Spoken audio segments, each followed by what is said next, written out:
This episode is presented to you by DraftKings. The crown is yours. Welcome back, all the smoke. Man, this was we had to rebook because we were supposed to have this guest when the LA fires hit, similar to Cheryl Miller yesterday, and we had to rebook. But thankfully, this brother was free, and he actually has to get out of town today because he's going to go do some college basketball analyst. But, man, welcome to the show, Danny Green. Appreciate you, brother. Danny, man, appreciate you. Appreciate you. Appreciate it, man. Thank you. One of He the four. first person to clap for himself, too. Yeah, that's good. Clap for the show. You know what I'm saying? Hell nah. Clap it up for yourself. You know what I'm saying?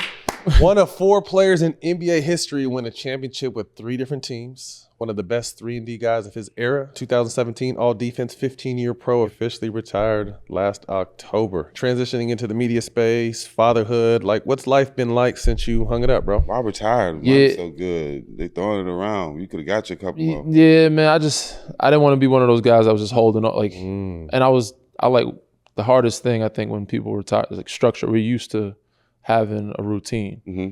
I was kind of home the year prior, just waiting on calls. I was tired of doing that. Oh, yeah. It was time for me to just The move disrespect on. was getting out of hand. Yeah, and a lot of politics of, you're 10-year plus vet, so now your minimum is higher than the next guy's minimum. Are you going to move the needle? And it's like, I'm not about to be sitting around waiting for phone calls. Mm-hmm. I felt I didn't have much else left to prove to myself. I didn't care about anybody else, but I had the knee injury. I came back in 8 months. The knee was good. I hooped in the summer. I worked out, and I was like, I knew I could play if I wanted to, but I was like, I gave enough to the game. Mm-hmm. It was time. So I was like, I'm move on to the next chapter. Absolutely. You entered the game in 2010. You left in 2024. What would you say, because you saw a huge shift in the game, what would you say is the biggest difference in the game from when you entered to when you left? I mean, everybody talking about it today, the three-point line. Being in San Antonio, Pop, he used it, but he wasn't a big fan of it. We shot threes, but we didn't shoot a lot of them. It was always inside out. Even in college, I played with Tyler Hansbrough. Mm-hmm. We still played fast at Carolina, but it was always inside out. Mm. Now it's outside in. Guys are shooting threes in transition. That's the first look they're getting. The game was a lot more physical back then. It's still physical, but I think it was more physical because it was more inside. Mm-hmm. Pretty much just shifted to a lot of perimeter oriented. And every guys are more talented. You have to be more skilled, but now bigs have to shoot threes. Everybody has to shoot threes, so it's a big part of the game. And the mid range is lost. Yes, it's even though I'm a 3-point shooter, I still like the guys. DeMar, there's a couple guys. KD did great at the mid range game. It's a lost art. Kawhi, that's how they made their money. They were really very good at it. And started with Mike and Kobe with the fadeaway. Those are intricate parts of the game, and now everybody, analytics is saying if you don't get a layup or a three, it's a bad shot. When you first got to the Spurs, it was a team filled with vets, something I feel like this game is lacking, but current Houston Rockets coach Ime Udoka, McDyess, Tim, Manu, what was it like trying to come in? Because I think, obviously it's young guys in this league now, so I think their transition into the game is a little different. What was it like going to a team that had real Hall of Famer foundational vets? A lot of different emotions. Obviously, these are people that I watched when I was a young kid. I watched Timmy in like middle school, high school. The dynamic of it, that I said, it was more old school than the competitive nature, not even with other teams and other players you played against, but within the locker room as well. You had to earn those guys' respect by coming in and doing your job and going to work. They don't really care to know your name or your full name unless you get on the court, because they see so many guys come and go. They barely speak to you unless you show that and prove that you belong there. So it might take a month or two. I mean, Timmy was always great. Manu too. Tony, took some time, but you got to earn those guys' respect. And you got to not only compete against the opponent, but you're competing every day with those guys in practice, which they don't do much anymore today. So it's just a different era. It's a different game. Before we talk about Coach Pop, I want to send him some love. I know I'm gonna let you talk about him. Yeah. I've been talking to Tom James and just checking on him. I haven't actually talked to Pop. I've been checking on him because Pop was a big part of my career too. Talk about your experience with Pop, and do you want to anything you want to say to him? You can send him a message. I tried to see him. I went to San Antonio for a wedding like in November, but it was still early phases. There weren't a lot of people seeing him. I'm supposed to go back in a couple of weeks. I'm gonna try to see him again if I can, if they allow. But he pretty much made my career in this league. Without him, I don't think I make it. I got a second chance with him. I was cut from Cleveland, and then they gave me a shot. Then I was cut from them again, and he brought me back some months later. But he pretty much taught me how to be a pro. Me too. And how to stay. You know, the hardest, it's not, Making it's it, still staying. hard making it, but Staying. the hardest part is staying. Yep. And him, you know, never allowing me to feel comfortable in whatever role it was, kept me, you know, wherever I went, kind of on eggs or eggshells, just to like know that somebody's always trying to take my spot. Right. You know, and if I never got too comfortable, never was satisfied with how good I was playing or how great I was, wanted to be better. That was just how they all operated there. But being a pro made me, you know, the player I was when I was playing. So I owe a lot of my career to Pop, and also just the opportunity him and RC have given me. But yeah, I'm sending my loves and prayers. I text him here and there when I can. He reaches out too. He's like a grandpa. But I haven't been able to speak to him. But when I go back, I'm going to try to see if I can catch up and see him. I wouldn't have had the career I had if I wouldn't have got the opportunity to play on that team early in my career. So a lot of people and Pop, we hope you get well, man. We love you. NYC raised, Long Island. Yeah. Is it true you played the AAU game versus LeBron and Sebastian Telfair? I played against Bassie. I didn't get a chance to play against Bron. Okay. I watched Bron when he came to New York. IS8 was it was one of the top gyms in Queens that everybody would play in, and that's how one of the places where you earned your name. And I think Bassie brought Bron there, and Reno. I think I have it on DVD somewhere actually. The games. It was a while. They had like Jason Frazier. They had a bunch of other guys, all the top guys there. Playing, and playing against Bassie, man. He was a movement in himself. He was unreal. Lincoln. Our team was really good, so we beat them team-wise. Oh, you guys beat Lincoln? Yeah. Did you? We beat them every time. Are you guys the same year? Not to cut you off. He was a year older Okay. than me. And Bron was 2 years older, so that's why I never got a chance to get to play against Bron. They were different. We were private school. I think they're based in Brooklyn. But we beat them. We only played them in scrimmages. And I think we played them once in a regular game, but Bassie wasn't there. But we beat Lincoln. We were a really good team. And I played decently against them, not that great, but my brother had good games against them. Your career has been super intertwined with Bron. You played with him when the Cavs early. You played against him in Miami in the finals twice. You played with Laker Bron and won the chip. You ever sit back and think about, you know, being able to play with arguably the greatest player to play the game? While I was playing, I never gave myself a chance to like reminisce, because I feel like that's when you get comfortable or satisfied. Summertimes it happened here and there. I'm like, damn, I really just played in the finals. You know, I got a chance to, when I think back at like all the guys that I played with, including Bron, but like Timmy, Kawhi, there's so many guys, the list that goes on, that I've got a chance to watch them and then play with alongside them, and you know, see some guys even grow into all-stars or even superstars. But yeah, I've been watching Bron, and a lot of my friends and family have been fans of his since before time. And I remember my workouts with Cleveland before I was drafted there. Didn't play much, but I remember practicing with when I was in Cleveland, and you know, playing against him and matching up with him, even in drills and trying to follow everything he did. Not getting a chance to play there as much, and then you know, coming full circle, being able to play against him in the finals was unreal. Said Pop did a great job of not letting the moment get a hold of us too much, especially you know, me and Kawhi were young, and more so focusing on the task at hand, and that's beating Miami, you know, and beating Bron and Dwayne Wade.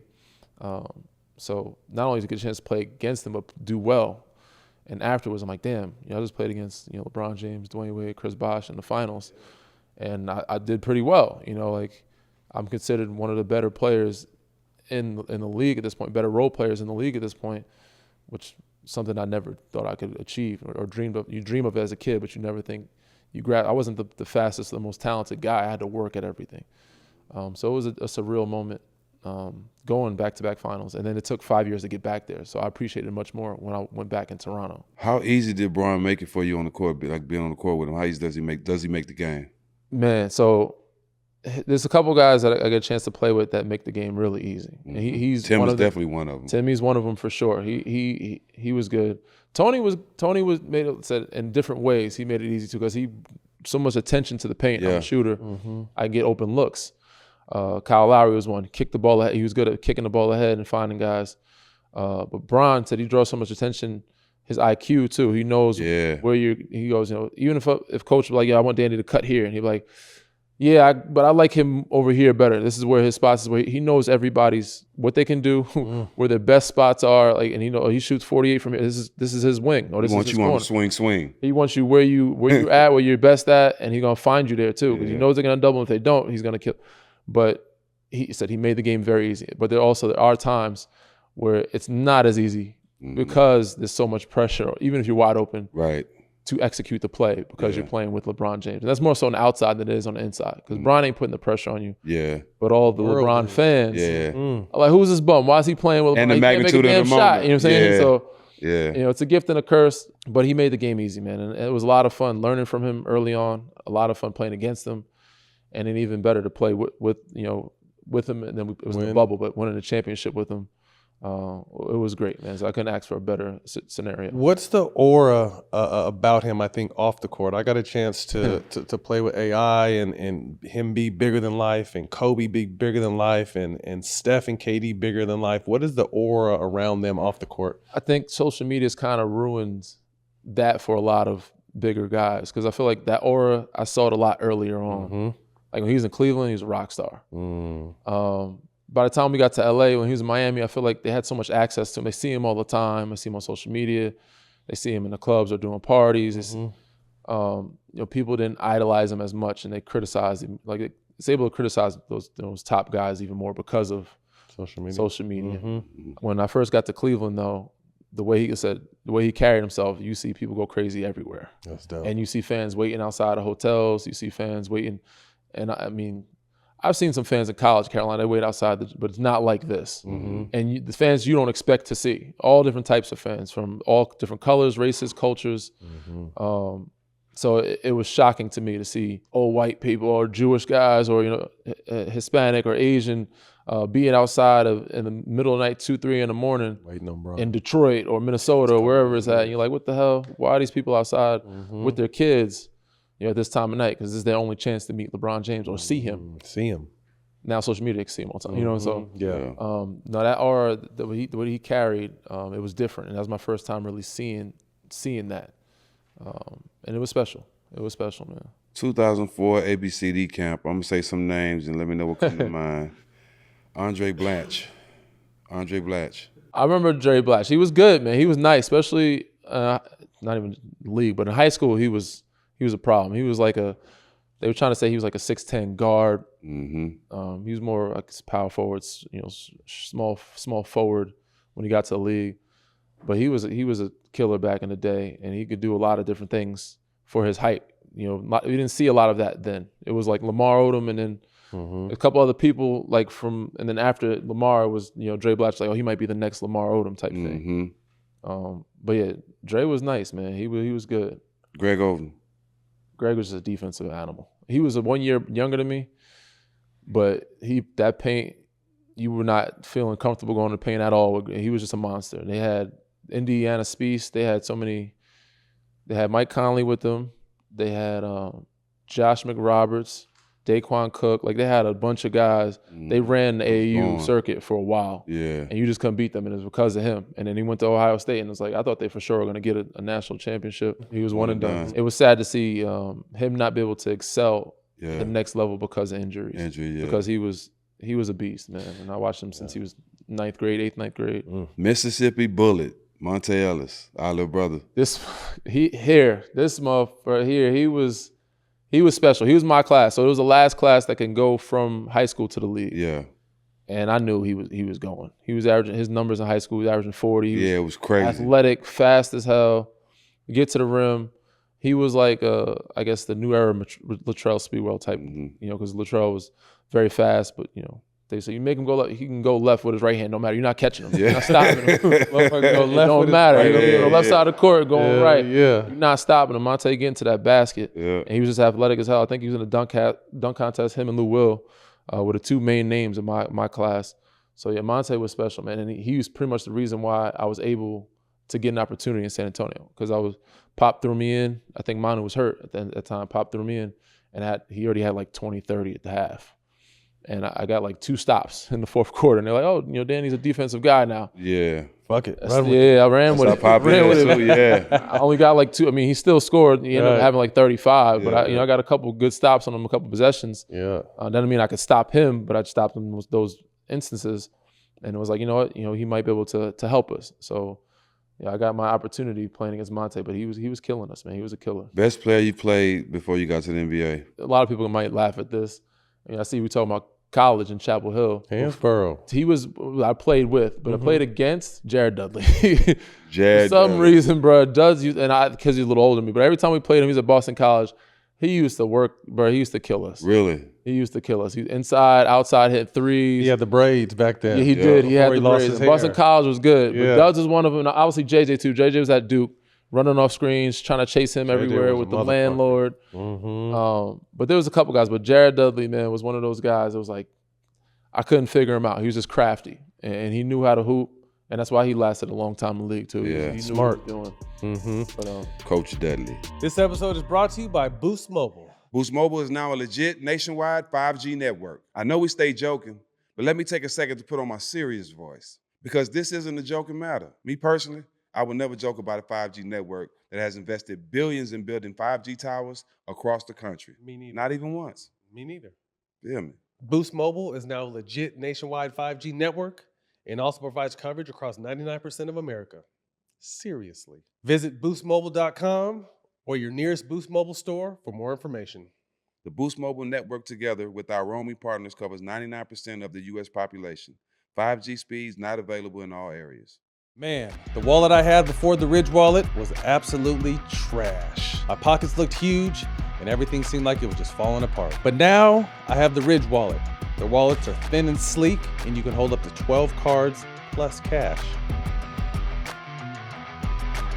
All Ridge products have a lifetime warranty guarantee. It's secure and designed for every day.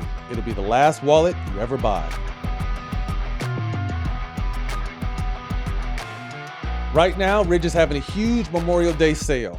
Get up to 40% off at ridge.com/smoke. Ridge also includes a 99-day risk-free trial and free shipping.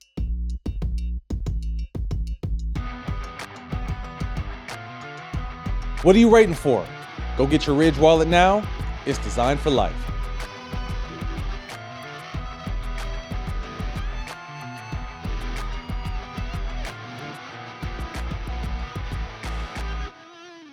Tommy Johns have changed the game. Their underwear are the most comfortable I've ever worn. They're silky soft, breathable, and lightweight. If you don't believe me, check the waistband. Ever since Tommy John has been sending me products, it's all I've been wearing. They're the true MVP in the underwear game. What are some of the problems that other underwear brands give you that Tommy John doesn't? These things let my balls breathe. And that's the most important thing. They hold them nice and tight, but they can also breathe. So get you some. Double down with comfort on Tommy John and get 25% off your first order right now at TommyJohn.com/smoke with the promo code SMOKE. Save 25% at TommyJohn.com/smoke. I'll see you there. Bro, that's some 95s you rocking? Yes, sir. Better late than never. Couldn't afford them in high school, but I can now. How much they hit you for? Couple hundred. Let me check that out. I'm about to get those. Whether you're hunting for the latest drops you may have missed or investing in the grails, StockX is where you need to be. And they don't just do sneakers. We're talking about watches, collectibles, electronics. StockX got it all. StockX gives you global access and transparent pricing. A marketplace that keeps it 100 every time. That's what StockX is bringing to the game. Stay fresh with StockX. Chapel Hill, unfortunately, Pops gets locked up. Mom not necessarily in the picture. What is your mental life? Because, as we realize we go through this, everyone gets to a certain level and has the same skill set, athletic, but it's that mental. With all that going on in your personal life, how was your mental coming into college? that was probably one of the toughest times in my career. That part, and then when I was cut from San Antonio. So my pops, I wouldn't say he just raised us by himself, but he raised me and my brothers mostly. My mom's left him when me and my brother, we were close in age. We were 10 and a half months apart. So we were 11 and 12, and the youngest was 2 at the time. She didn't go far, so she helped with the youngest one, But as we got older, we kind of just gravitated to staying with our pop because he was the sports. We did all sports with him. When I got to college, the youngest was, I guess he was 8 at this time. I'm 18, so yeah. We're 10 years apart. Pops gets locked up, get a call. They raided the house, this, that, and other. They have him on record with some phone calls with some guys that were doing some things. And it's like, okay. And I don't know if you guys know anything about the system. You're locked up until you have your court dates or trials or whatever. It don't even matter if you're right or wrong. So you just have to wait. So he's just waiting in there until he posts bond or whatever. You have to pay. And then his bail was a lot of money. We didn't have that. So he had to wait for 2.5 years. He was just like, you know what? They said if I just take a plea deal, they'll let me out now. But I have the felony record. And he's like, I just want to come home. He said, but if I fight it, you just never know what's going to happen. I could lose. It could go trial, and I might be in there longer. But I'm just tired of not being there, being at home with you guys and your brothers. So I was like, all right, man. So he took the plea deal, came home. But during that time, I was at Carolina. I was a freshman. I came in. I played a decent amount, not a lot. Next year, we had a bigger recruiting class come in. Ty Lawson, Wayne Ellington, Brandon Wright, Alex Stevenson, a bunch of other guys. So I went from playing a decent amount to not playing at all, really. Pops gets locked up. I'm thinking about transferring. I'm thinking about back then we didn't have the portal. Right? The portal's great because you can just transfer and play. You transfer, then you have to sit out a year, figure it out. But I was just thinking I need to transfer back home, be closer to family, help take care of the family. And also the fact that I don't know if I'm going to make it because I'm not playing much here. How am I going to play in the NBA? It was my dad, who I got very few phone calls with, and other people around me. That was a good foundation. Like, nah, like you should fight it out. You belong there. You've always been a kid to figure it out. So continue to do what you do. Be who you are. Get your workouts in at night, and eventually your time will come. So I stuck with it, and it panned out. My junior year, I came back. I was one of the best 6 men in the country. I played more, but I didn't start till my senior year. He finally came home my senior year, and he's able to see some of my last games. So, but yeah, during that time, it was rough, man. With the family, girlfriend situations not going right, playing time not going right. Coach means you're not on the same page. And I'm only 18, 19. There's a lot to juggle, and then all of a sudden you become the head of the household that quickly. You got to figure out. You got to learn how to pay bills, how to help things. Find jobs to be able to send some money back home. And back then in college we weren't making any money really. So whatever Pell Grant you got, you try to. I was caddying. I was working at Wachovia, which was a bank back then. I did some internships just to try to save a couple bucks.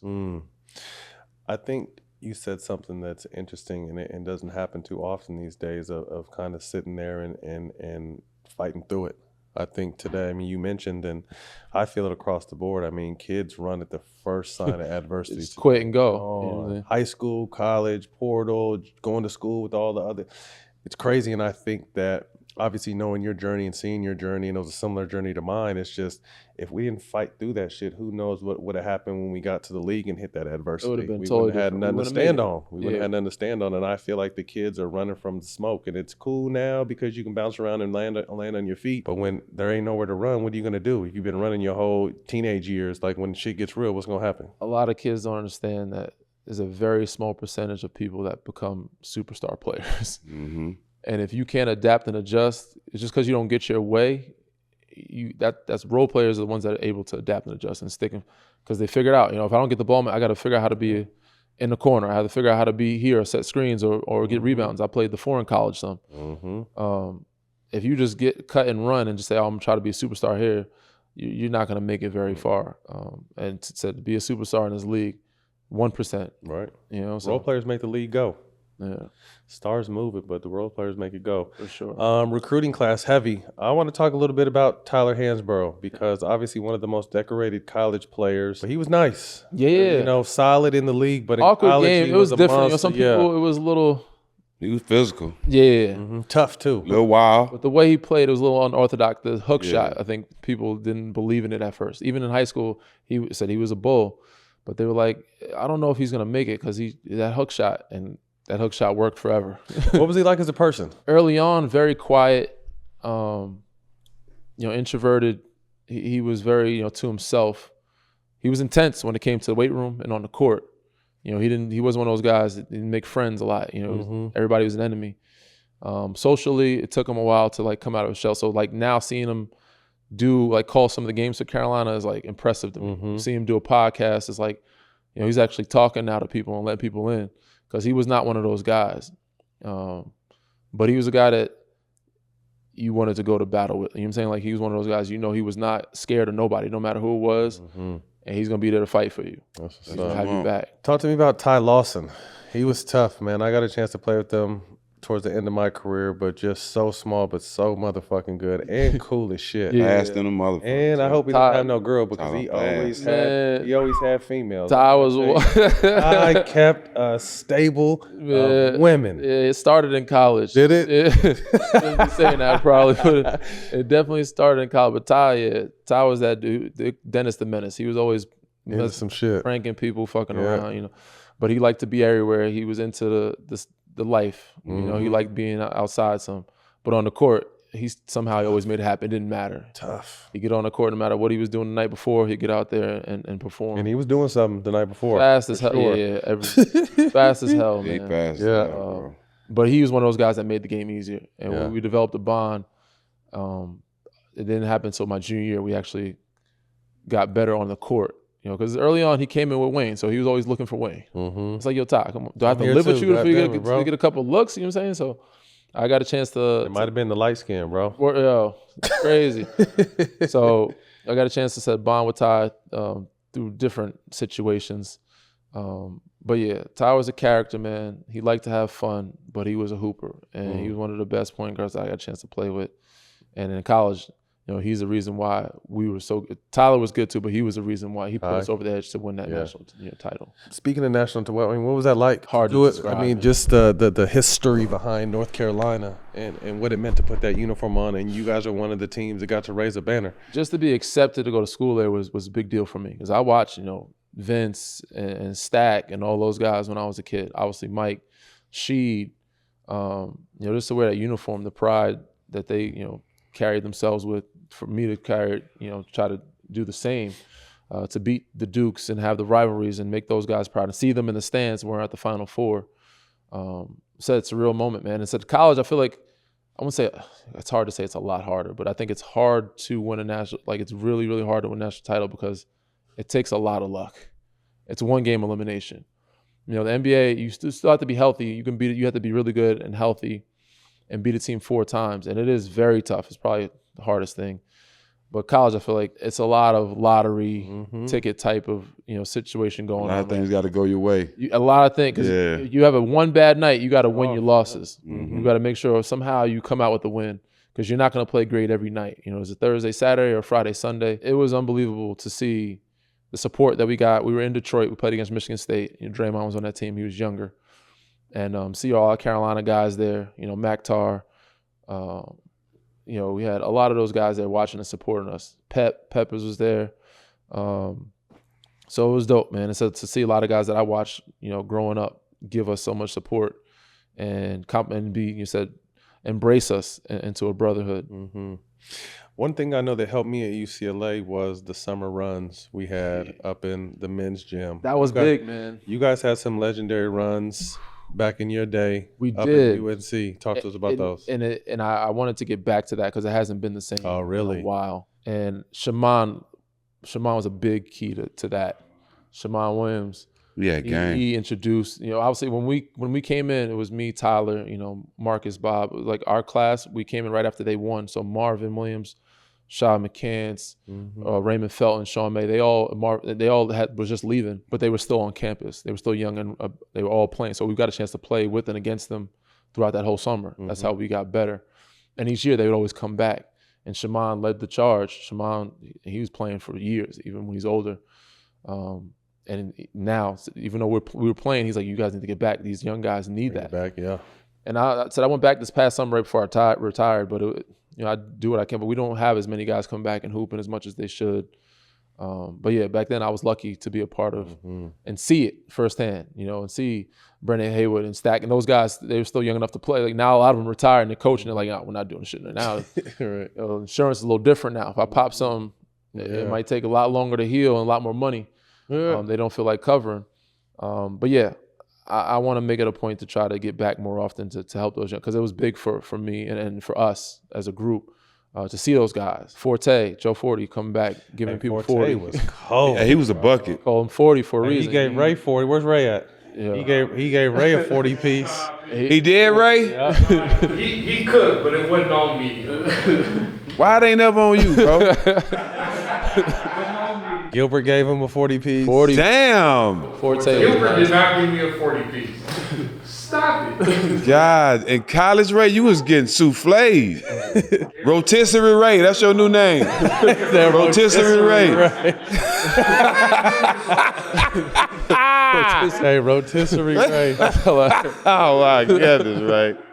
So we were both the 46th pick to the Cavs. Oh, that's dope. 8 years apart. Okay. Yeah, your rookie year, obviously with Bron, Shaq as a vet, and I'm sure you got some fucked up Man, locker room stories with Shaq. But what was what was that like? I mean, obviously Carolina championship history. Then you're coming in and getting drafted to Cleveland, where Bron is God.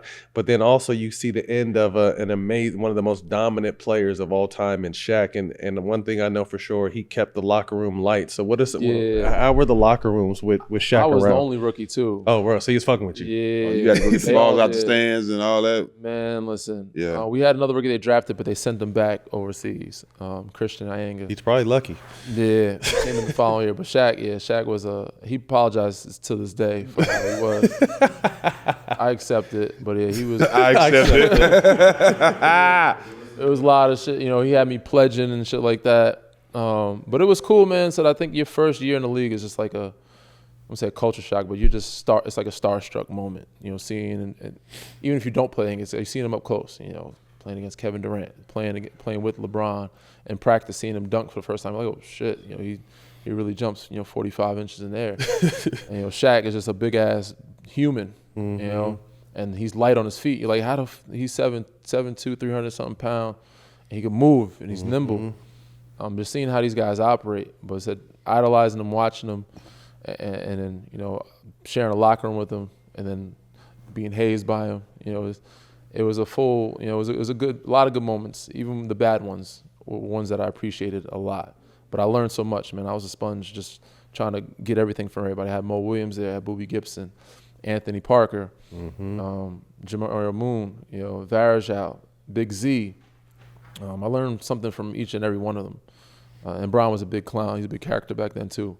I think he learned a lot when he went to Miami and playing under Spo and Pat, of how to win and, take things more serious. Still a big kid, but he takes things more serious when it's time to. I want to hear about Shaq being a big kid. Hold up, my bad, Jack. Ringing rotisserie Ray. Oh, he violated again? Yes, nigga. Ringing rotisserie Ray is your name, nigga. Hey, come on, Ray. Ray, that's crazy. So we have a rule that, like, if any, like, if our phones Rotisserie ring, Ray. we're good. Ringing If any of their rotisserie phones, Ray. they got 25 push-ups. So smoking and doing Ring-a-ling-a-ling. push-ups. Ringing So his rotisserie phone Ray went off. again. Yeah. Ringing rotisserie Ray for the rescue. Hey, we will have to have somebody validate Whoever that. closest to it. Whatever went off, whoever closest to it. Sorry, Ringing it's only rotisserie 25 Ray for push-ups? the rescue. Push-ups. So you got to do in and out while you're smoking a joint. Oh, He hit the mouse. That made So I want to hear a little bit before we get out of these the Cleveland early days of like some Shaq shits. Yeah. Give me a thing or two that Shaq did. You're just like, God damn, Shaq. yeah, there was a lot. It was a lot. So I had to get the donuts by myself. And then at the time in Ohio, there was only one Krispy Kreme, and it was like 40 minutes outside of Cleveland, and somewhere in Ohio, you have to drive 40 minutes back, and you have to be at the arena before everybody else, about 2.5 hours beforehand. So waking up 6 in the morning to get donuts was crazy. If you don't have his donuts, obviously they kick the balls in the stands. But Shaq said he had me pledging, man. I had to greet them a certain way. And if I didn't greet them a certain Let's way. hear it. How'd you have to do it? If I'm Shaq, how you have to do it? So if I'm Shaq. Your brother Shaq, I forget the nickname at the time, Brother Mo Williams, and if I messed up, I'll get the paddle, you know what I'm saying? They would use the, like a foam roll. You know what I'm saying? So, and he would do weird stuff, man. You come in the locker room, he'd be showering on his back. What the hell are you doing, man? Running around butt ass. Like, what are you? I hear all these stories. Trying to wrestle, like get Big for that big He's fella. light on his feet. You don't never know he's coming. He just run around and tackle you, butt ass Shaq. You butt ass naked. Nah, get away from me, man. That sounds like the same Shaq. Shaq has a lot of He had interesting you things pledging. going on. Oh shit! Your journey, obviously being drafted and then being cut and kind of finding your way. What kept you going during those times where uncertainty was only natural to creep in your mind? Yeah, man, so my foundation was great. It was my pops, mostly, and my friends and family, and then also seeing my, former colleagues, you said my college teammates, seeing them hoop, like I'm like, yo, I know I played with these guys. I played against a lot of these guys. And playing in practice against Bron and those guys, like, yo, I feel like I belong. And, sometimes it's just the opportunity. I'm not sure if I'm going to make it, but I'm going to keep trying. And I was overseas for a little bit. I played in the D League, which is now the G League. So I played a little bit everywhere, but I knew that if I got an opportunity, I'm gonna try to take advantage. So I always worked out. Even my first year in Cleveland, my first wake up call, welcome moment to the NBA was coming into the arena, and then tell me that I was inactive, and I had no idea what the fuck that meant. And it's like, you got to go back and get a sport coat. I was like, well, shit, I'm gonna be on the sideline in a sport coat. I was in the weight room every day, working on my handles, shooting every day, two or three times a day, just working out. And so if an opportunity ever came, I was gonna be ready. Same when I got cut, I went to the G League. I was with Phil Handy, actually. It was me and Phil first interaction was in Reno. And before and after practice, I would get shots up, work on my game with him, did some sprints in conditioning. Once I get this call up, I'm not trying to come back. So I took advantage, man, of every time slot we had on the court, wherever I was, to get extra work in. But yeah, my foundation was the ones like, they said, you belong there. They encouraged me, and they put the confidence in me and made me feel more, I guess, confident in myself that, I belonged in the league. They're like, you're definitely as good as these guys. We've seen you play against these guys. Don't give up. So it started with them. And that's important, man, for these young kids to have the right people around them. And not just a bunch of yes men. They weren't a bunch of yes people. They told me what I needed to work on, need to get better at, but they said, I believe you can do that. You can do this. That's a washout point for a lot of people. I was similar, like playing, then not playing at all, and then nearly cut and getting invited to training camp last minute and making a team. But it's just like, I think I go back to our earlier shit, sitting through Carolina and me sitting through the bullshit at UCLA and sticking it out, what it takes to be here, and you deserve to be here, but naturally doubt will creep in your mind. But it was dope that you were able to keep that. Gotta earn it, man. Mental Wait lock. your turn, wait your time. You gotta earn it, and if you're not playing, it's for a reason. Like no matter where you go, you got to fight. And I was talking to a lot of the young college kids in Chapel Hill, like a lot of them, because there's more money out there, the portal. And they're like, oh, they're not happy with the playing time. We're not happy with whatever it is they're at Cal. And I'm like, it don't matter where you go. If you're not happy with the playing time here, you think you're not gonna fight for a spot. Everybody's trying to get that money. If you're gonna fight for a spot somewhere, so you might as well sit where you are and fight where you're at. You got here for a reason, prove that you're here and prove that you belong here and that you should be, one of the guys getting your minutes. Yep. So it goes. Let's go back to San Antonio. We was teammates briefly. Yeah. Was that the year that they got you out of there and brought T-Mac No, in? first we lost in the Western Conference Finals. The year before? I had Jack. So Jack came at the end of the year that year, and then he came through it's for like a year. So he came at the end of the year, and he came. So you came at the let end him of 12? I came at the end of 13. Okay. Yeah. In the 13, we lose in the Western Conference Finals. Yeah. Okay. And I come back in 14, Yeah. and right before the playoffs, Pop cut me for Tracy McGrady. Yes. And so and they ain't play Tracy. You came 12. 12. It was 12? 13 we went to the finals. We lost in the Western Conference Finals in 12. Okay. So yes, so 12 you came and then they let you go 13 right before we got there. Okay, yeah. And y'all won in 13, right? We lost in 13. 13. Oh. Yeah, I had was supposed to be we on had that we had team. Mac, That team I was supposed to be on. Oh, okay. Mac was with us and it was his first time I would have got out of the the first round. rebound. And And game 6, I would have got the fucking rebound. Ray damn sure wouldn't have got it. If anybody would have, I mean, he wouldn't have got the shot off or none of that. He wouldn't have been involved because I take that shit personal when I played against him.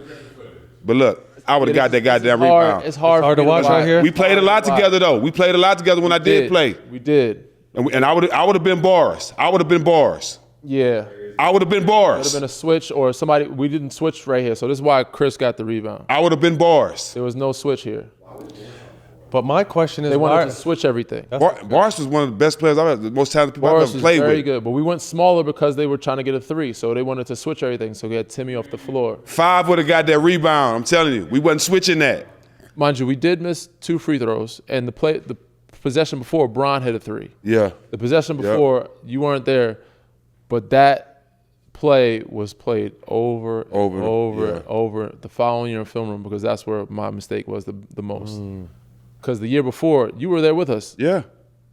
Maybe you can give me some, you can test this. We were contesting, and if we contested, they said, Take off. Oh, they changed that on you though, huh? right after this year, Nah, take off. after this year, Take off. Because if you we see wasn't a getting shot- the rebound with Tim down there. Tim was getting all those Tim in, but they was said getting take rebound. off. He said, if you contest, Go. so the play before this, Bron, took one, missed it. I contested the first one. I'm trickling out toward half because my natural habit was to start lean to take off. They get another rebound and kick it back to Bron. He hits it. I think it went off the backboard or the bank shot. He kept rewinding that shit. Where the fuck are you going? Where the fuck are you going? He gonna do that. And the following year, he took that right out. There was no more leaking out. No more leaking out. After that, it was no more. But you know, the older Tim got, they probably start taking it out because at one point it don't make no sense to go in the key. Tim getting all that shit. Everything, bro. Yeah, Timmy was great. I can test the first one. I'm leaning toward half, Yep. and I'm ready to be like, all right. got that we don't rebound got Tim. too. We would have been out, but it was like, oh, here goes Off the glass. the Nasty. second rebound, 3-ball. Bron hits it. Ish. It's hard to watch, but said that film session the following year, because Pop always does every following year. He watches the previous, and we had the same group together for a long time. So he watched the last series or last game. I probably watched that just as much as you do, bro. He was rewinding and rewinding. Put myself in I bar was shoes, just I'm like- telling you, dog. But the craziest part is this part right here. 5 seconds, they stopped the clock. They stopped the ball. They took the ball out of Boris' hand. We're trying to go. So Pop is going ape shit. Look at him. Yeah. What's Joey Crawford doing? Point shaving? Cheating, Yeah, because we trying to get and go. What do you do best? They celebrating. We go get a layup or a basket at this point. Get that bitch to Tony. Tony's like, get it out. Tony would have been gone. Tony 5 would get seconds? down there. What? We're gonna get a look. Now they get a chance to review it. Now they get a second chance to review, defense. see if it's a 2 or a 3. They get a timeout. Joey. Every year I was with the Spurs, I made it to at least the Western Conference Finals. Yeah, at we least. were spoiled, bro. At least. We were spoiled. So I was like, damn. And then after that, we ain't been back. We hadn't been after 14. With first round against Golden State, I think Kawhi hurt the ankle. We had a couple. No, we also Clippers. CP got the game winner. That's the And year Golden after you State, guys came Kawhi. on the championship. It was a couple times we never had been back to the Western Conference Finals. I was like, damn. So when I got back in Toronto, I was like, I'm gonna enjoy this. We ain't been back here in a minute. I didn't realize how hard it was to get back there. So Yeah. You know why? We had LaMarcus Aldridge on the show last year, and he kind of detailed low-key the falling out between Pop and Kawhi. Did you see that up close and personal, and what was kind of your take I saw from when it? I was there, so I know he saw it. I mean, I saw some of what was happening.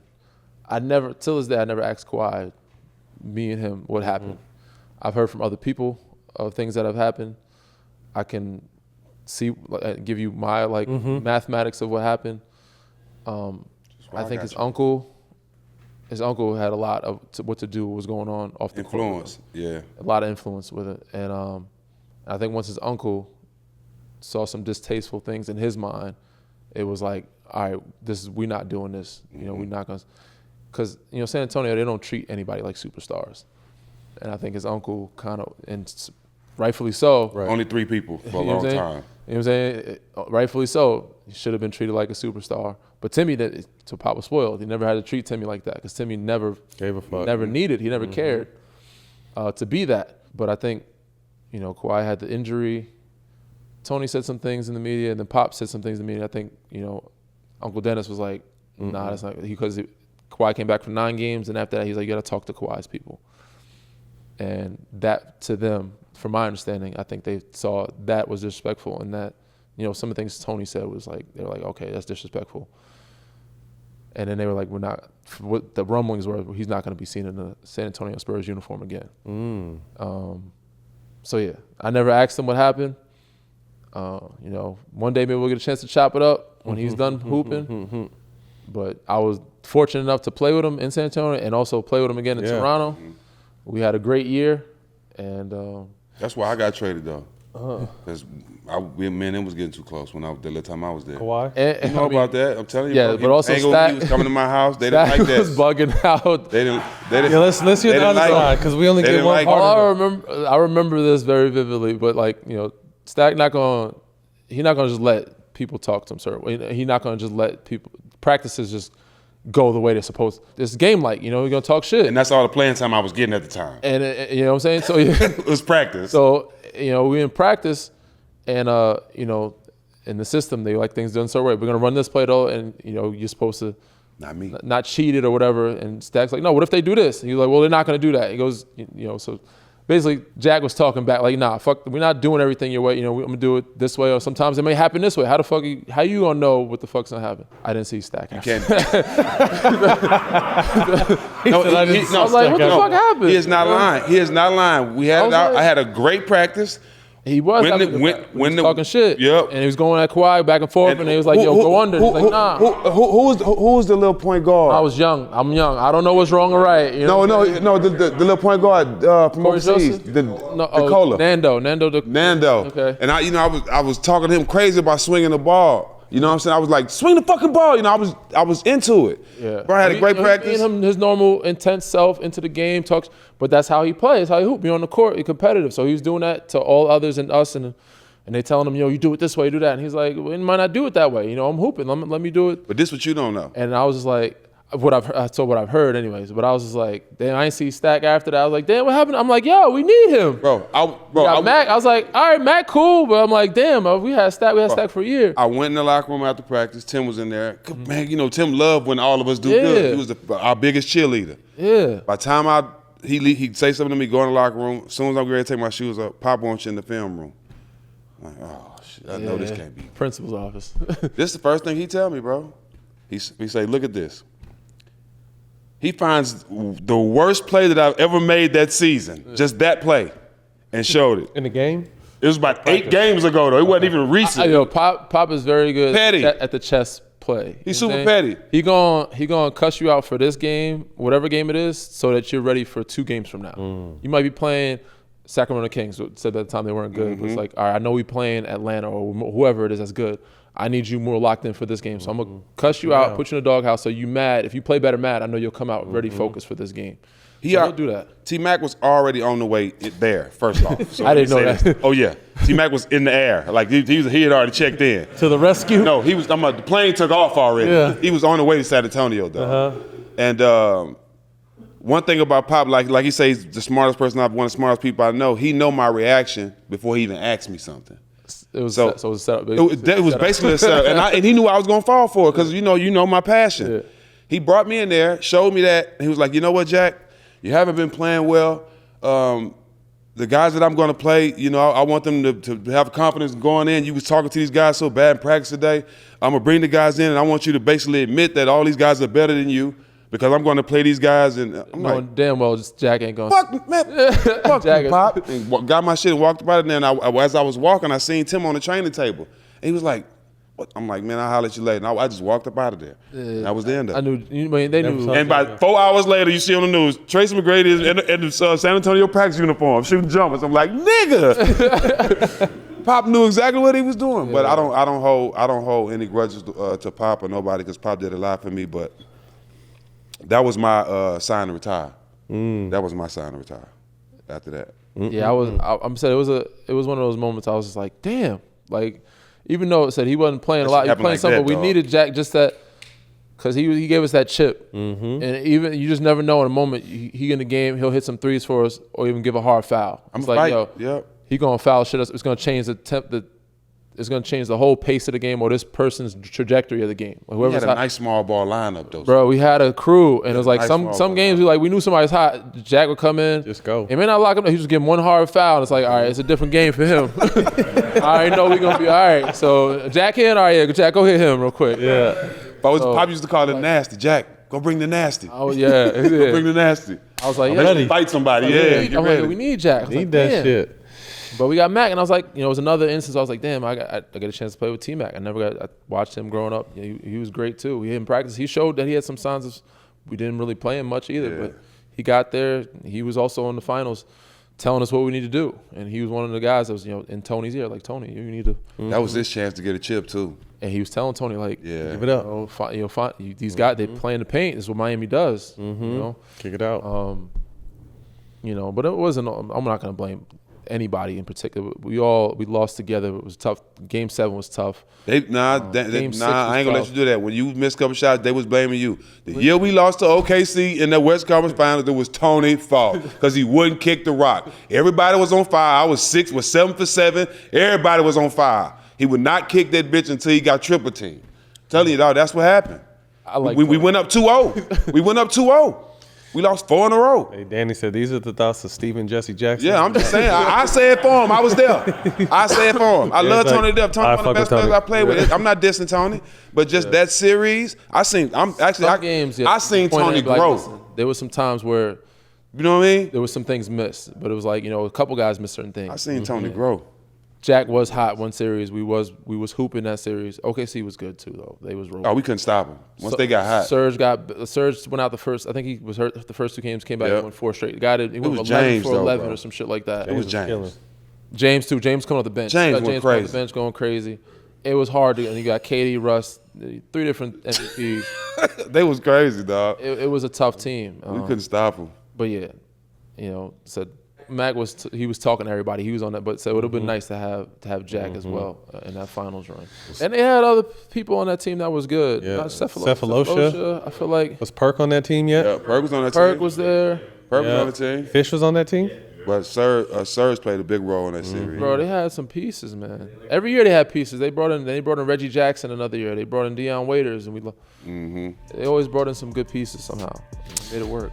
You ever had one of those moments when you want to elevate your night? Maybe it's a dinner with friends or a celebration that calls for something extra. That's where Grand Marnier comes in. You probably heard of it, but have you tried the signature drink?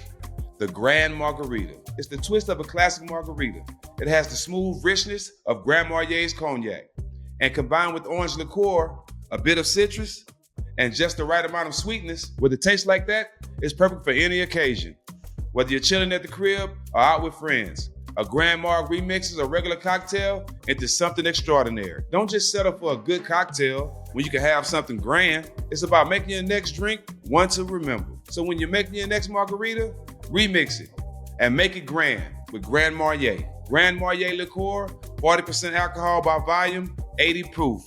2025 Campari America, New York, New York. Drink with style, drink responsibly. What up, world? It's your boy Stak 5. I'm one of the freshest ever. This episode is brought to you by StockX, my people. I like shoes, man. I've been a Jordan guy for a while, but I am a 4 guy. Y'all know the spikes and the 4s are my thing. Nobody rocks the 4s and the spikes like I do. And since we partnered with StockX, they've been looking out for me a lot, man, giving me all the fresh stuff before they come out. So I think I got a fresh pair that y'all should pick up. Go to StockX and pick up when they getting ready to drop, but they always bless us first. So let's see what these are. Being that I am the 4 god, let's see. You gotta see the box gotta be right, the packaging gotta be right. Oh yes, sir. OG classic, cement 4s, white gray. You gotta have these classic cement. Of course, you want to make sure it's official. StockX. You gotta have these, man. Fresh pair, always one when I was a kid I had to have when they came out. And every year when they drop, I gotta make sure I have them, but now StockX looking out for me. So go get yours, they about to drop. Jordan 4 cement, StockX. Now you know. The NBA playoffs are underway, and I can't believe the finals are ready to start next week. I don't know about y'all, but I've been glued to the couch because of these games. And while I'm watching, I've also been playing DraftKings Pick 6. For the playoffs, I've teamed up with DraftKings to bring you closer to all the action. All new players can play $5 and get $50 in bonus picks instantly. Playing is simple. Just pick at least 2 players and pick if they'll have more or less of a stat. Download the DraftKings Pick 6 app now today. Use my promo code SMOKE when signing up. DraftKings, the crown is yours. –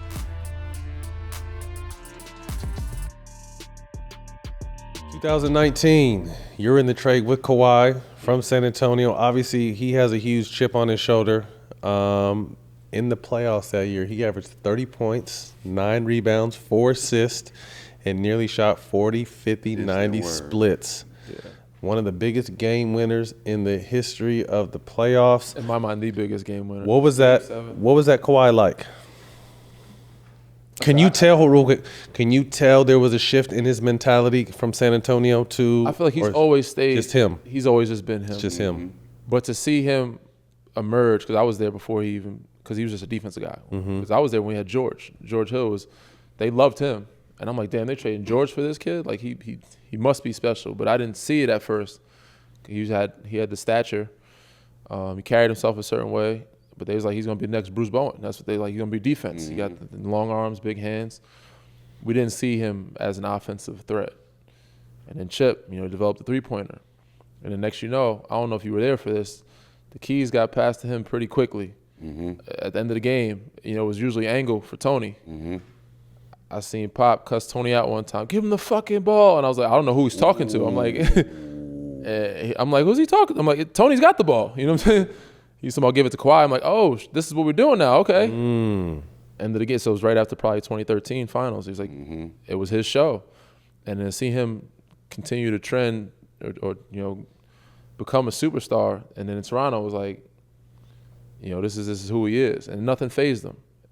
And you didn't realize he made it look easy. He was just doing it all. I said, Nick put the ball in his hands and he figured it out. Drake's relationship and involvement with the team out there. It was cool, man. He had a locker. They had the boy on the Shout out to the boy, man. Shout out to the boy, man. All the smoke. New album is dope. I like the new album. Always been great, lyrically, musically. Off the court, showed a lot of love. He's always been cool. He came to the game with the OVO jerseys we had that year. I wish we had the black ones. We had the white and gold. It was cool.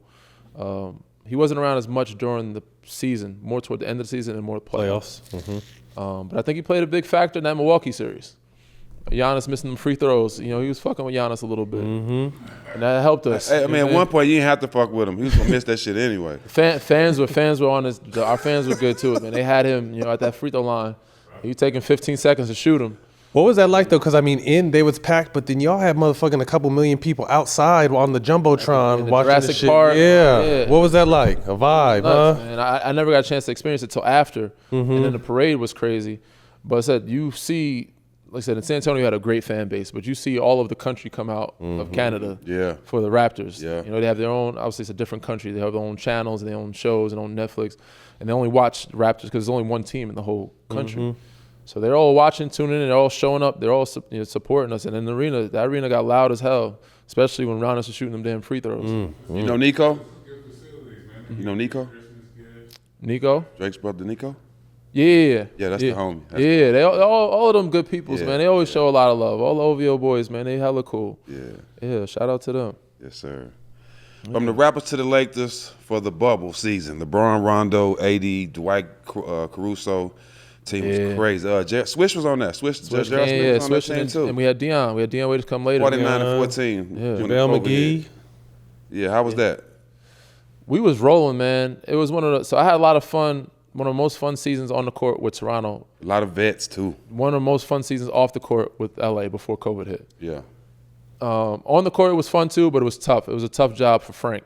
We had too many guys. He was in over his head. You know what I'm saying? Like, dominant gonna personalities. Play? We got Kuz. We got, KCP, Avery Bradley. Swish. Swish came later. We had Cuz early on. We had DeMarcus. He was rehabbing. Yeah. But 80, JaVale, Dwight coming off the bench. We had Kuz playing the 4. We ended up getting Markieff Morris later on.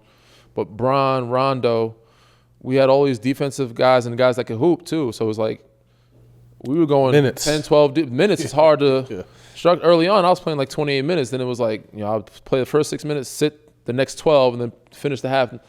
It's hard to get a rhythm, And then finishing the game, it would be just different guys. And the bubble, AB didn't come, Avery, he didn't come. So it made a little KCP transition a little bit better. And I guess the minutes a little bit better for everybody. But we had too much talent, man. But it was a lot of fun. We was enjoying the group, man. Ran to play everywhere. Wherever we went, we did something. Dinner, go out, kick it. Even in Utah, like we had a blast, man. We had Cuz with us, Troy Daniels with us for a second. So we got rid of. I think he left and went to Denver, and then Cuz left, and that's when we picked up JR and Dion. Speak to what it's like to be a Laker, though, because it's different. America's team. I don't remember where or when I signed. I think I was in a random ass city. It might have been in like Orlando, but you realize how many Lakers fans are everywhere, bro. Everywhere, it's like the Cowboys. So like you sign the Lakers, Cowboys is minus winning, but like just America's team. Not as a winning. Sorry, Jack. But how many championships 49 got? more than Dallas. Think about that. Close. Not we winning both have 5 as late. Cowboys not as winning as, but said become a fan base. Yeah.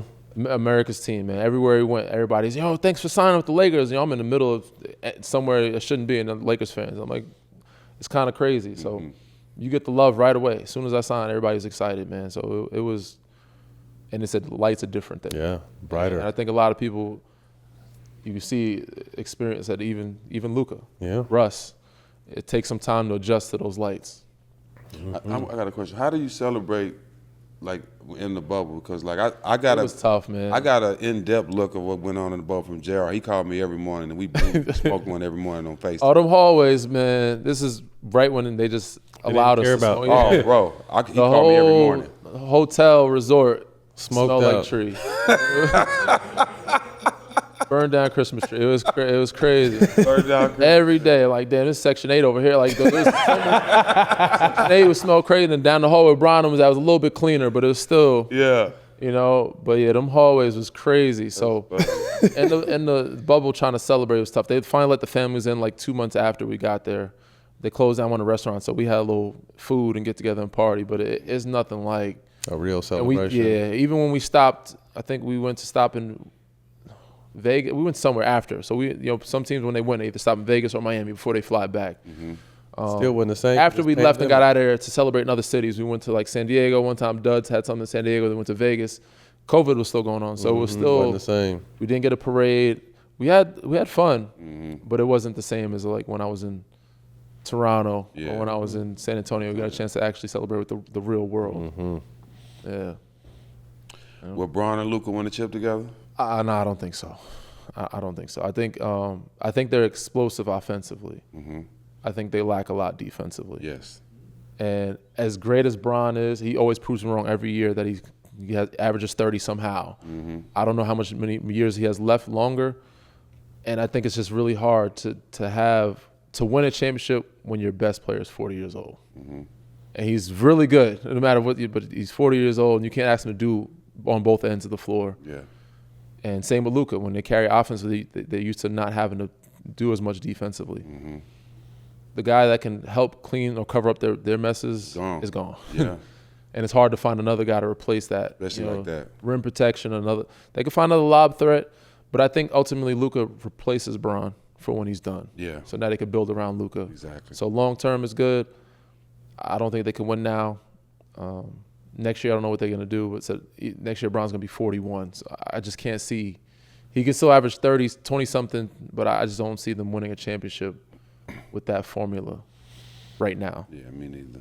You played 2 seasons in Philly. Philly just, I don't know what's going on there. Like, they get Paul George. It's tough, man. Yeah. It's a tough city. That's one of the toughest fan bases in the world, Yeah. I want to say. They don't play. Yeah. PG not playing well. Stuff going on with Embiid. What's going on there?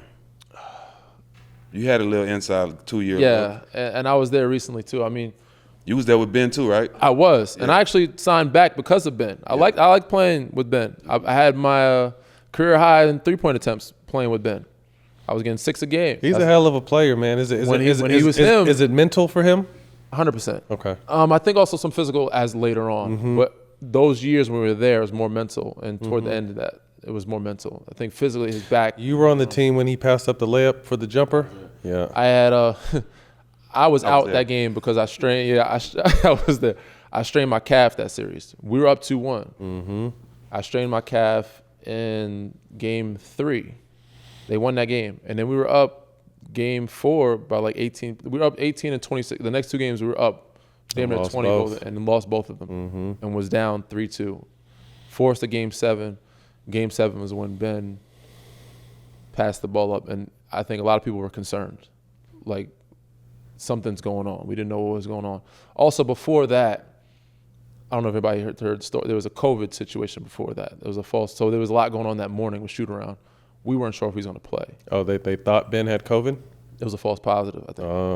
Oh. Well, somebody near him had a false positive, like one of his masseuse, massage therapists caught a false positive. So there was a lot going on that morning for him and with him, and we weren't sure if he was going to play. And that might have messed with him throughout the game, but I think he just didn't want to shoot free throws. We were like, yo, take the free throws, shoot them. We don't care, man. We're getting the attempts. They're going to foul out. You're going to foul some people out. We're going to be in a bonus. Joel will get to the free line. Other guys will get to the free throw line. But yeah, when he he had the dunk and pass it up to Matisse. Matisse got fouled. But that play, in real time, everybody in the building was like, what the fuck is going on? And then I was just like, did that just happen? Like, did he just do that? And a lot of people were concerned, like, what was going on? So then he got a lot of criticism in the media after that. And then Doc, I guess, said something which ultimately led to him wanting to be traded after that. Like, I don't know if he's going to be a championship point guard, but that was the beginning of the end for him. How good was Embiid when he was healthy? Unbelievable. Especially from a skill set standpoint, from a scoring standpoint. He was still figuring out how to pass out of like the double team situation, and Doc was trying to help him with like where the looks were. But he knew how to get to the free throw line. He could shoot jumpers. He knew how to Euro step. He can win you a playoff series by himself. He's MVP for a reason. And if he was ever healthy, stayed healthy in the playoffs, there's no reason why they shouldn't have been at least in the Eastern Conference Finals. They would have definitely been to the finals. We should have, that year when we lost to Atlanta, we should have been, if I didn't get hurt, I believe we would have been at least the Eastern Conference Finals. You think Embiid wouldn't be dealing with all these injuries if he played basketball early and not so late? Because they say he started mad late. No, I think there's other reasons. They're trying to figure it out. They're saying different training, different rehab, different physical therapy. His weight fluctuates sometimes. Yeah.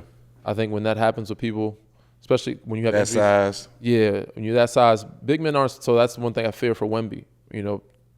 7-footers ain't supposed to last that long. You know what I'm saying? If we get 10 years out of him, that's a great career. And he hitting the floor a lot too. So their bones are just different. So for him, when he takes injury, it's usually to knee or foot, he's not able to exercise and keep his weight off. So your weight goes up and down. It's harder for your body. I just think injuries happen like that. Tendons. Also, compensate. He's not a big lifter. I think because he's already strong, so he feels like he don't have to lift that much. I feel like if he actually lifted weights a lot, he'd probably be ridiculous, like security strong. But I think it would help some of the tendons and some of the bones. But I don't know. Like us, we go back to old school practice. We felt like it helped more. Like guys were less injured when we practice. Maybe if they practice more, it might help. But I think it's more because of the injuries that he has. It hurts his fluctuation. He's not able to stay consistent with his weight, with his workout. Quick hitters. First thing to come to mind, let us know. Toughest non-all-star you've guarded in your career. There's a couple of them, man. I want to say Jamal Crawford for sure, one of them. Damn. Swish is one of them too. And there's random guys, man, said that they were just chasing Clay-like players like Evan Fournier and JJ, like those guys. Random day Tuesday in Orlando, you got to chase Evan Fournier. But JJ was tough to chase. There was a couple guys that were tough, man, but I'll probably have to give it up to like those 6 men. Lou Will. Those guys were killers, man, and a lot of those guys deserved to be all-stars. But when they came off that bench and you had to guard JR, Jamal, or Lou. Those 3 alone right there, all they fucking come in to do is score. Get buckets. That's it. It's like you got to guard them every possession. Man, ain't no possessions off. MJ, Kobe, Braun, rank them. On the spot. My GOAT is MJ. Okay. Of course.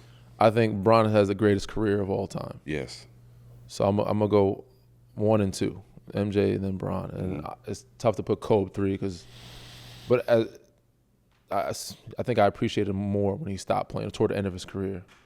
I think, as a young kid, I always liked Mike so much. I thought Kobe was just imitation. Imitation of Mike. And I was like, oh, he's not Mike, So I kind of, I wouldn't say I hated on him, but yeah. But I appreciated him more once I got to the league, played against him, and in years and seeing how many years he's played, and then after, of seeing how his mind worked and his footwork, unbelievable. I think he probably was the most skilled at all 3. Yeah. He had the best footwork. Mike was just good. He did one move, you ain't stopping it. But keep doing it. I'm going to shoot 60% doing it. I'm going to get to the free throw line. Kobe probably is the most skilled out of those 3. What's somebody told us the difference between Mike and Craig Hodges. Craig Hodges. We had Craig Hodges yesterday. He said the difference is hands because he said Kobe would go shoot 2 free throws for everything Mike was making for and ones. So Mike's hands were so much bigger, so Kobe would have to do it with 2 hands or someone would block him. Mike would move that bitch with 1 hand and finish it. And It made a lot of sense. I ain't heard no one say it, why but it Kawhi made a is so lot good, of sense, bro. Because Kawhi, a big Kawhi, ass. Yeah. He don't have to jump as high to get to that rim. And also, you think you in a safe space with a dribble, and you're like, oh, I'm comfortable here. Or if he you can't even get this. if you put it, if you get down in your real triple threat, them big ass hands will come across everything and take He's everything. taking everything. It's like, But damn, he ref, can reach a position where you think is comfortable, safe space. gone. He's taking the ball, man. So yeah, Mike. I think he's probably the reason why they do the hand test. Probably. Probably so. One album you can listen to with no skips. Ooh, we were talking about that. I talk a lot to my friends about this all the time. There's obviously a lot of Drake. The Weeknd I'm a big fan of, but I'm more of a Jay-Z guy and, New York rapper. So I was about to say New York. we was talking about one of the best albums that we heard of. Was 50's album. Get Rich or Die Trying, the first one? Get Rich or Die Trying. That shit was hard. Classic. And it's like you don't realize how good it was till you play it back when you're older. You're like, Yeah. You can still every play it. single I was one of just You these- can bumping something the other appreciate day. it. You can appreciate it. Yes. That's every his first single album. one Yes. of these. You're like, Yes.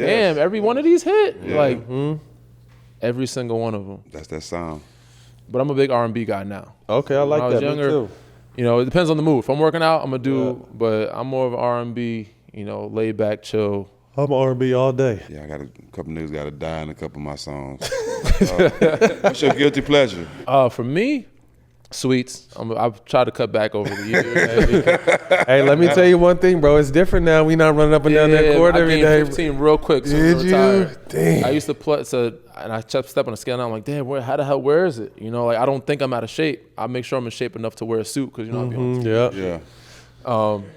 But I step on the scale. It's like 230, and I'm like, I played at like 212, 215. Gets on you quick. And I retired 2 months later. I was already 225. I'm like, damn, 10:15 got that fast. And I'm like, I'm not even doing, but I still do some workouts here and now. Run the sand dunes. Snacks. Snacks. Especially Just- too when you just got sitting, kids You're not running too. as much. You're not getting the same cardio. And I'm Hey, you know what's Snacky fucked up? green. Hey, yeah, what- so I stopped the dessert. I cut back on candy, but I do more just desserts. But some parts of the year I'll cut back, but it's hard for me to give up. I'm a cake guy too. Hey, I you like know what cake. my sign was? It's funny you said because you still had to fit suits, bro. I was at the ESPN desk sometime with my button undone because like, yo, I'm not wearing a couldn't belt do today. nothing, bro. I couldn't Like, do they nothing only with see you. me I was like, today, I'm like, everything. man, I got to get back in the gym. Yeah. Childhood crush. Rothstein. Oh man, there's a lot of them.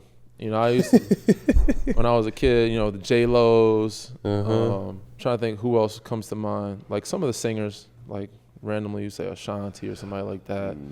Sanaa Lathan was one of them.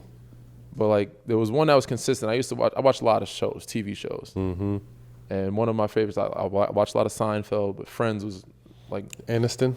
Jennifer Aniston was. Yeah, She was tough. She was one of. Rachel Green was. Who was the best leader you ever played with, Danny?